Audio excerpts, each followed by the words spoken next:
Hello S3, and this is one of the lessons in RUAE, which if you remember stands for Reading for Understanding, Analysis and Evaluation. Now just to go over some of your prior knowledge again, we've already looked at using your own words and summarising, but we will come back to them.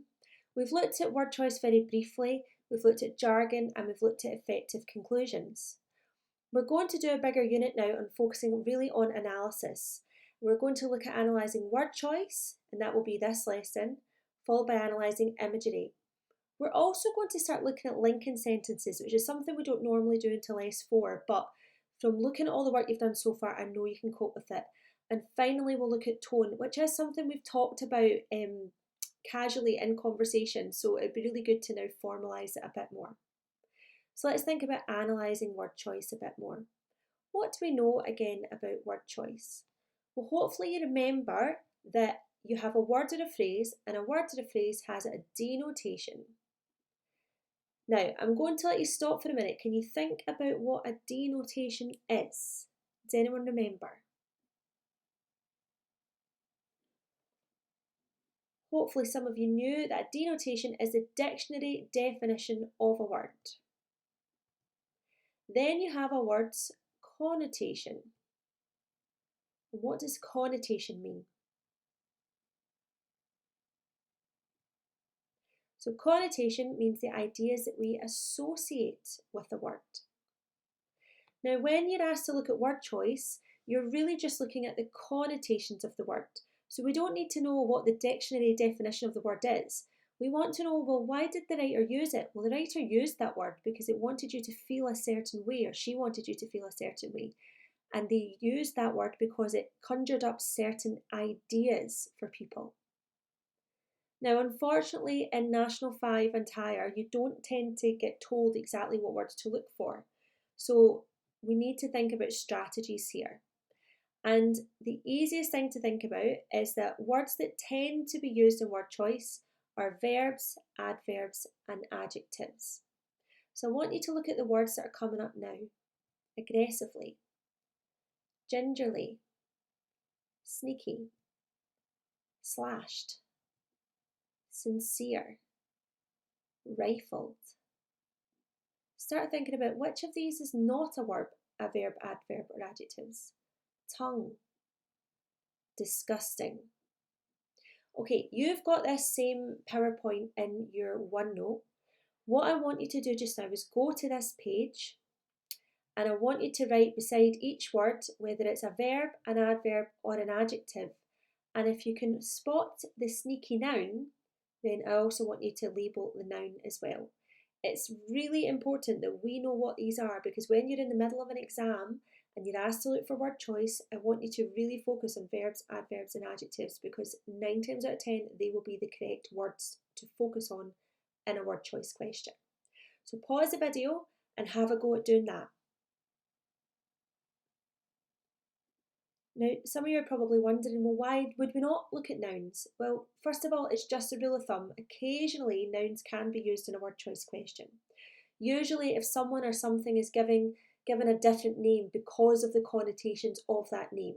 So when it's a noun word choice one, it could quite often also be used as an imagery question as well, which we'll talk about later. More often than not, though, nouns can't be changed because they're the names of things. Therefore, they probably weren't chosen because of any connotations, which is why we don't tend to focus on nouns. So remember, verbs, adverbs and adjectives, they're just a rule of thumb, but if you stick with them, you tend to do okay. So now that you know how to identify a word, what do you do now? Well, there's a simple approach that we can use, and it's put like this. You read the passage and you read the question. Then you identify the word, explain what the word suggests, and link it back to the question. It's that simple. So I'm going to go over some examples just now, and then your main task is going to be to try and do it yourself. Now, obviously, these are really small excerpts of passages. They're not the real passage you would get in an exam, which would be much bigger. Passage 1. Violence erupted around my home every day. Question. Show the extent to the violence he experienced. Identify the word. Erupted. Explain what it suggests. spontaneously breaking out and extreme, linked to the task, shows that the violence was constant and very severe. Next one. Yet this downright nasty campaign is indicative of a sneering, dismissive attitude. Show how the writer feels about the people behind the campaign. Sneering is the word you would identify. You could also have dismissive. You could also have nasty. Sneering suggests laughing at someone and being very unkind, cruel even. This shows that the writer didn't like those people and felt that the people behind the campaign had nasty intentions. Next one. The fast food experience is also ubiquitous, familiar, disposable, and repeatable. Show how the writer gives a clear impression of the fast food experience. And again, you could have picked ubiquitous, familiar, disposable, or repeatable. I picked familiar, and familiar suggests something comfortable, non-threatening, well-known. And it would suggest that the fast food experience is easy. You know what you're getting when you go for fast food. And finally, I often think of these long, endlessly absorbing days, game after game, sometimes until it got dark and we played by the dim glow of the streetlights. Question: how does the writer make it clear that his memories of the childhood football are positive? Identify the word. Again, there were lots in there you could use, but I've chosen absorbing. It suggests that they found it fascinating, and it shows that it was positive because they were completely fulfilled by it. So I want you to take a moment and just read through this just now. And remember, you can send me a message if you're not sure, or ask me to come on to the class and explain it a bit more if you want to. But when you're doing this, you're picking out a word or a phrase. You're just saying what ideas that word or phrase gives you, and then you're making sure that you've actually answered the question.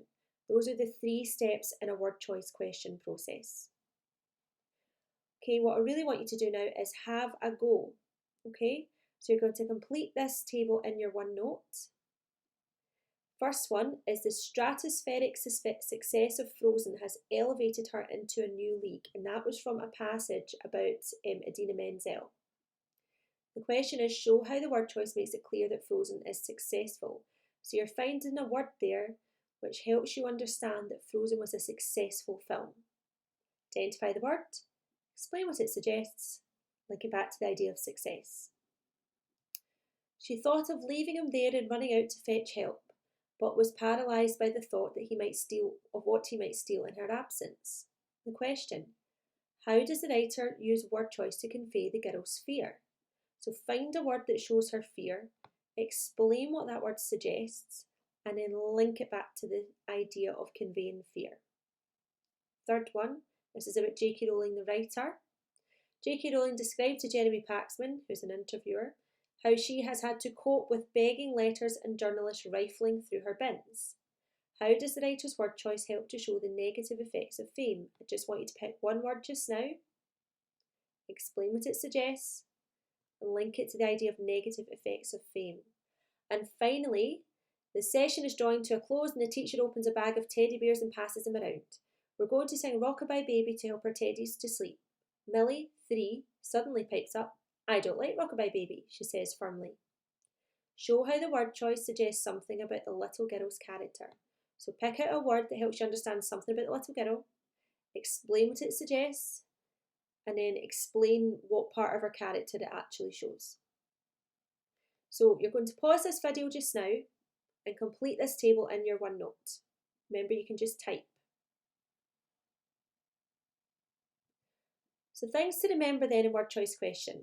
Now, normally you wouldn't draw a big table. Normally you would just simply answer in bullet points. You would identify a word or phrase, explain what the word suggests, link back to the question. Always those 3 steps. Now, if the question is worth 2 marks, you would do those 3 steps twice. If it was worth 3 marks, you would do those 3 steps 3 times. So the more practice you have, the easier you will find it to do. Word choice will become one of the easiest parts of RUAE to do, you'll be pleased to know. And next lesson we'll be looking at analysing imagery. So I want you to have a go of all that, and then let me know once you're done so I can have a wee look at your OneNotes.